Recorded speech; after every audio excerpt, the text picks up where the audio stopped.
If you're going to be entering a masquerade at an anime convention, you have the option of doing craftsmanship judging. This is where the judges will look at your costumes up close to see how they were made. If you're doing this for the first time, it can seem overwhelming and a little intimidating. So here's what you can expect when you get your costume judged for craftsmanship. First of all, and this is most important, read the rules.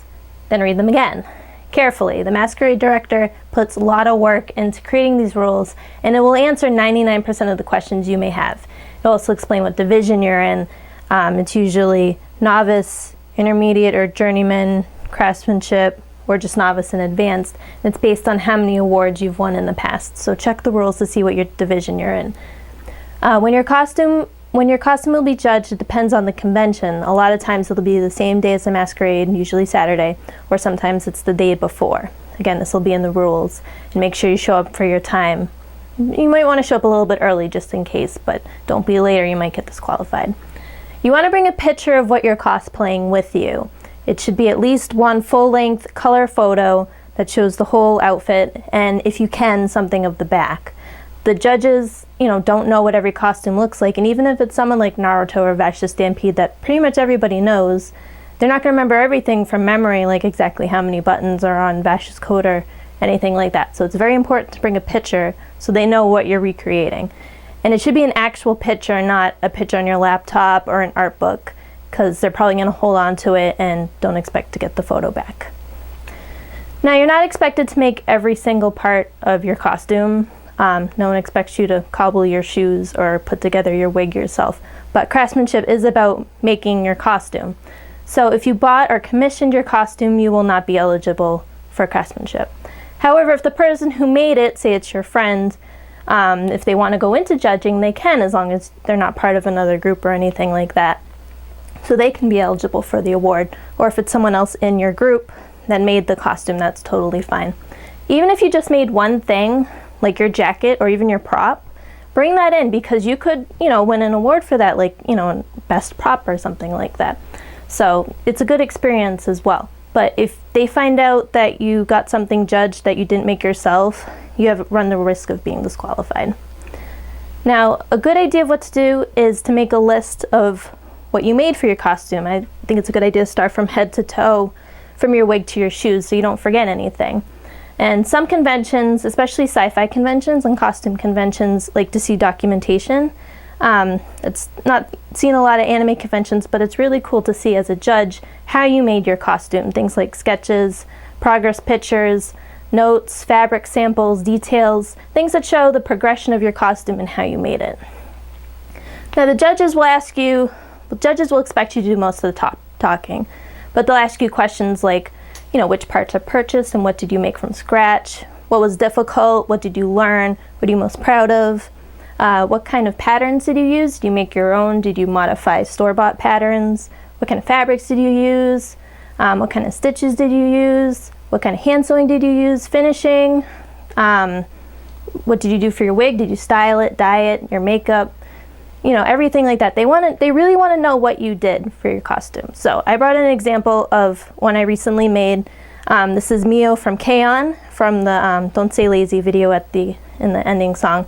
It was a simple thing for a gathering, so I just happened to have it on me. So if I were doing craftsmanship judging, this is what I would do. I'd probably start at the top with her hat. So she has a hat that she wears like this. It's just made out of felt. There's a hard layer of felt, and then a soft layer to give it stability, and then the soft felt on top. And just some ribbon. It's felt and hot glue. Goes on with bobby pins.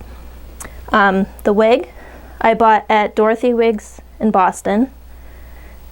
And then all I did was cut out the side bangs. Other than that, it's just as is. The dress I made using two separate patterns. The top was a New Look pattern that had the halter that I needed. I extended the bodice a little bit to make it wider. It was about here. And then the bottom was a Butterick pattern, one of the old 50s styles dresses. And it's gathered all along the bodice here. It's gathered here. And then I added this ruffle, which I just cut out some extra fabric and gathered it. And then I fused the gather here. If you look on the inside, it's serged all up and down here, and it's just hemmed around at the bottom, just a simple stitch at the bottom to hem it. The back, it has a sash, and then a bow that ties on. She has a big bow in the back. Underneath, to give it some volume, made a little 2-layer petticoat, because in the pictures you see she has 3 layers underneath. It just goes on with elastic waistband. And then she wears blue tights and has a blue armband. These I purchased from We Love Colors, so I could get them the same color. And the shoes, she has a black pair of heels, rounded toe, and they're supposed to be an ankle strap, but I couldn't find a pair. So what I do is I just put a piece of ribbon that velcros in the back when I wear them to kind of make up for that. So that's pretty much it. Has a zipper in the back, just a regular center zipper, and this won't stay up. So, I mean, it's a pretty simple costume, so that's all there really is to explain about it. Now, what you want to do when you explain it is don't explain things you did wrong. So, for example, see in the back here, you can't really see it, but my seams don't match up, which made me mad. But I wouldn't say that to a judge. They don't say what you did wrong. Say what you did right. Explain what you liked about your costume.